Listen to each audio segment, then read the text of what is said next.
Good afternoon, everybody. I would like to say thank you for your watching in this presentation, especially for Mr. Rizky as a lecturer in the study of Muhammadiyah. Bismillahirrahmanirrahim. Assalamualaikum warahmatullahi wabarakatuh. Alhamdulillahirabbil alamin. Wassalatu wassalamu ala asrofil anbiya'i wal mursalin wa ala ahlihi wa sahbihi ajma'in amma ba'du. Today, we are going to discuss about implementation traditional education and modern education perspective of Muhammad Darwish. But firstly, I would introduce ourselves. My name is Neneng Nadila Kurniawati and my friends are Binara Bayu Prasetyo, Mira Nurul Afifah, and Afrilia Dwi Indriani. Sebelum masuk kepada inti presentasi, saya akan memberikan sedikit gambaran umum mengenai penelitian yang telah kami lakukan. Penelitian ini berangkat dari tugas yang diberikan oleh Pak Rizky tentunya, dan khususnya ketika kami membaca sejarah dan biografi dari Muhammad Darwish atau yang sangat populer dengan nama Kiai Haji Ahmad Dahlan. Beliau memang concern terhadap bidang pendidikan dan bidang sosial. Menurut beliau, di bidang pendidikan dapat membentuk karakter seseorang melalui pemikiran atau hasil pemikiran dan kerangka cara berpikir seseorang, dan tentunya dapat membentuk suatu peradaban. Untuk itu ini menarik untuk dijadikan penelitian yang tentunya masih berhubungan dengan presentasi sebelumnya yang telah kami lakukan di kelas, yaitu dengan tema latar belakang berdirinya Muhammadiyah. Oke, sekarang kita akan masuk ke dalam presentasi yang pertama. Presentasi pertama akan dijelaskan oleh saya sendiri, di mana dalam penelitian yang kami lakukan ada 3 part.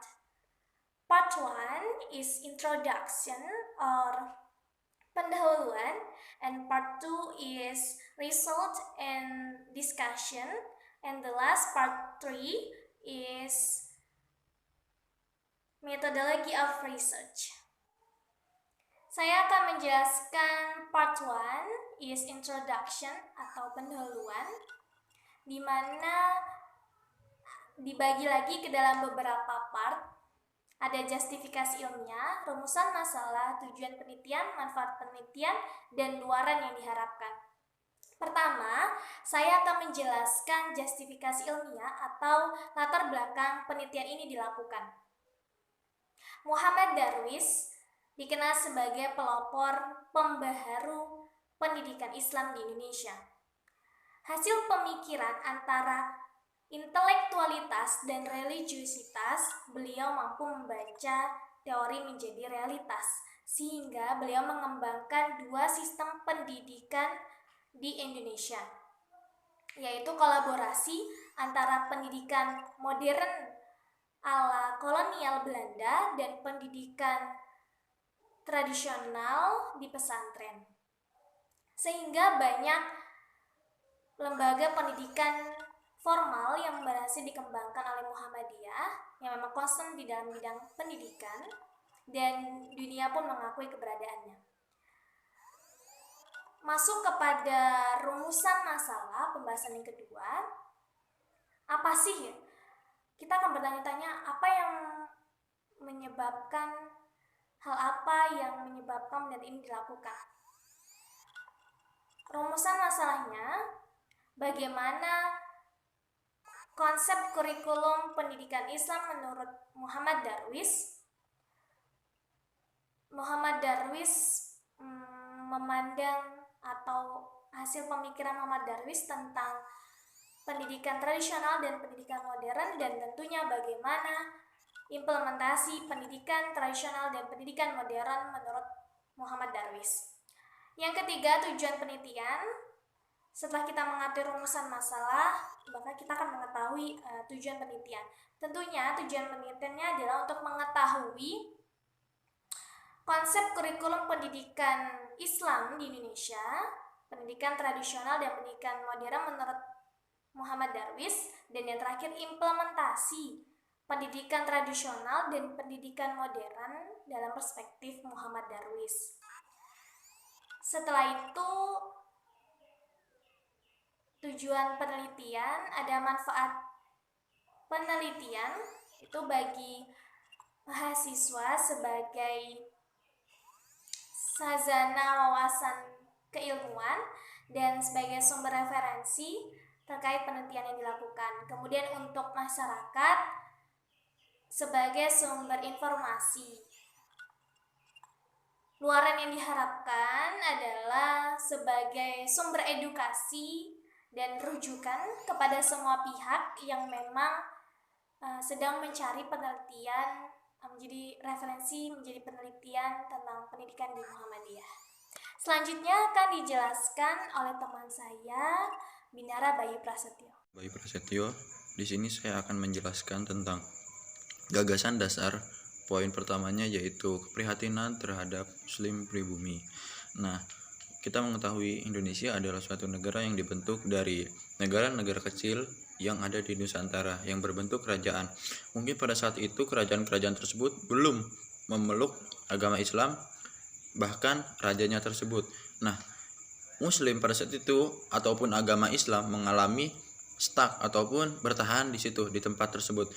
Karena tidak adanya kemajuan ataupun kemunduran pada bidang pendidikan, karena mungkin pada saat itu pendidikan umat Islam hanya berada dalam majelis, masjid, dan penyebarannya tersebut hanya penularan dari pedagang Gujarat, Persia, Arab, India, bahkan orang-orang yang sudah belajar dalam kajian-kajian dalam masjid dan majelis-majelis tersebut. Nah, raja mempunyai peran penting dalam penyebaran Muslim di Indonesia ataupun penyebaran agama Islam yang ada di Indonesia. Nah, adanya ketidakkesinambungan antara sistem pemerintahan yang ada di Indonesia pada saat itu dengan penyebaran agama Islam. Karena raja pada saat itu belum memeluk agama Islam. Oleh sebab itu, penyebaran Islam pada saat itu mengalami stuck ataupun berada di jalur tidak adanya kemajuan bahkan kemunduran. Nah, yang kedua ada konsep kurikulum pendidikan Islam menurut Muhammad Darwis, yaitu integritas antara muatan kurikulum umum dan muatan kurikulum agama. Nah, kita mengetahui bahwa di bangku sekolah ataupun pendidikan formal yang ada di lingkungan sekolah, kita mengetahui ada pendidikan umum dan pendidikan agama. Tapi tidak seperti itu dalam konteks beragama Islam. Karena pendidikan semua harus berlandaskan Al-Quran. Karena di Al-Quran dijelaskan bahwa pendidikan itu wajib hukumnya bagi manusia, bahkan lebih merinci kepada umat Islam. Karena di dalam Al-Quran semua konteks kehidupan sudah dijelaskan oleh Allah Subhanahu wa taala. Bahkan di dalam hadis pun Nabi telah berkata, "Kejarlah ilmu walau harus ke negeri Cina." Dan di dalam ilmu kita dapat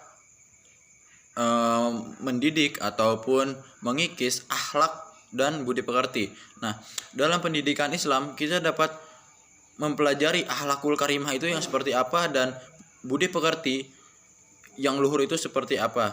Karena ilmu ataupun pendidikan tidak hanya ada di sistem pendidikan formal, tapi di dalam lingkungan sosial kita dapat mengetahui adanya pendidikan ataupun ilmu seperti di lingkungan keluarga, lingkungan kerabat, lingkungan sekolah, bahkan di lingkungan berbudaya sekalipun. Karena pendidikan tidak terbatas dalam sistem pendidikan formal, melainkan di luar lingkungan pendidikan pun kita dapat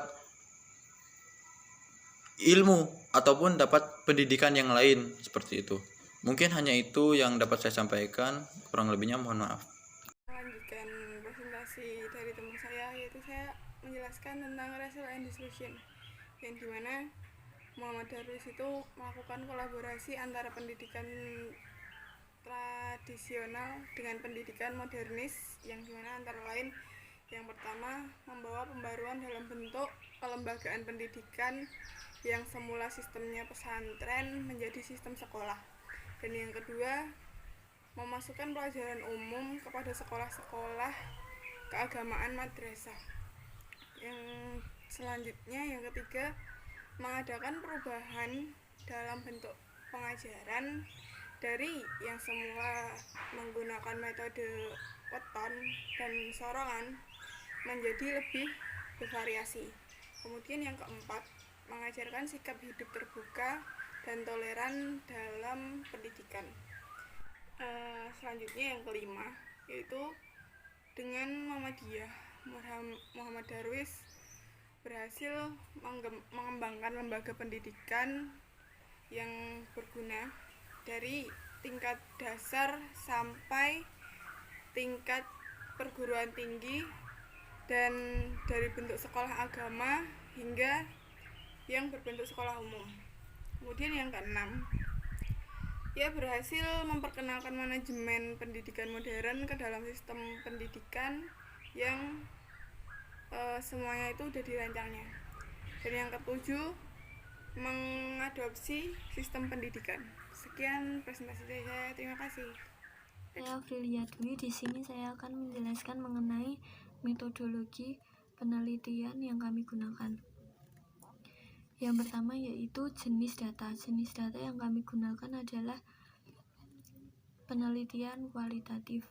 Penelitian kualitatif lebih menekankan pada pencarian makna, gejala maupun deskripsi suatu fenomena. Yang kedua yaitu sumber data. Sumber data yang kami gunakan adalah sumber data sekunder yang kami peroleh melalui studi pustaka atau library research. Sumber data sekunder adalah sumber data penelitian melalui perantara atau tidak secara langsung yang berupa buku, catatan, arsip yang dipublikasi maupun arsip yang tidak dipublikasikan secara umum.